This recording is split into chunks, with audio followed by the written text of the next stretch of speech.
রাশিয়ার কুরস্ক অঞ্চলে ইউক্রেনীয় হামলার জেরে সেখান থেকে সরে যেতে বাধ্য হয়েছে 1 লাখের বেশি মানুষ। রাশিয়ার প্রতিশোধ নেওয়ার বিষয়টি শুধুই ভয় দেখানোর ব্যাপার ছিল বলে দাবি করছেন ইউক্রেনের প্রেসিডেন্ট ভলোদিমির জেলেনস্কি। এদিকে রুশ সীমান্তের কাছে জার্মান সেনাদের জন্য একটি সামরিক ঘাঁটির নির্মাণ কাজ শুরু করেছে লিথুয়ানিয়া। প্রায় 2 সপ্তাহ ধরে রাশিয়ার কুরস্ক অঞ্চলে হামলা চালাচ্ছে ইউক্রেন। সোমবার রাশিয়ার পক্ষ থেকে প্রকাশিত ভিডিওতে দেখা গেল কুরস্ক থেকে রাশিয়ার দক্ষিণাঞ্চলীয় বিভিন্ন শহরে পালিয়ে গেছেন বহু স্থানীয় বাসিন্দা। বেশ কয়েকটি ফ্রন্টে অব্যাহত রয়েছে যুদ্ধ।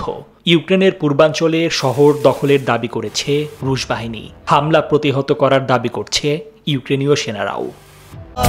এখন এমনই ফুরফুরে মনে থাকবে সবাই। বসুন্ধরা টয়লেট্রিজ, ফুরফুরে মন সারাক্ষণ। এরই মধ্যে সোমবার ইউক্রেনের প্রেসিডেন্ট ভলোদিমির জেলেনস্কি দাবি করলেন, কুরস্ক অঞ্চলে তার দেশের আক্রমণ দেখিয়ে দিয়েছে যে ক্রেমলিনের প্রতিশোধ নেয়ার হুমকিটি ছিল শুধুই ধোঁকা।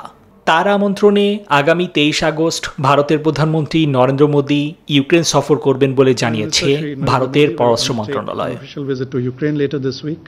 এদিকে সোমবার থেকে জার্মান সেনাদের জন্য রুশ সীমান্তের কাছে একটি সামরিক ঘাঁটির নির্মাণ কাজ শুরু করেছে লিথুয়ানিয়া, যা দ্বিতীয় বিশ্বযুদ্ধের পর দেশের বাইরে প্রথম স্থায়ী সেনা মোতায়েন জার্মানির।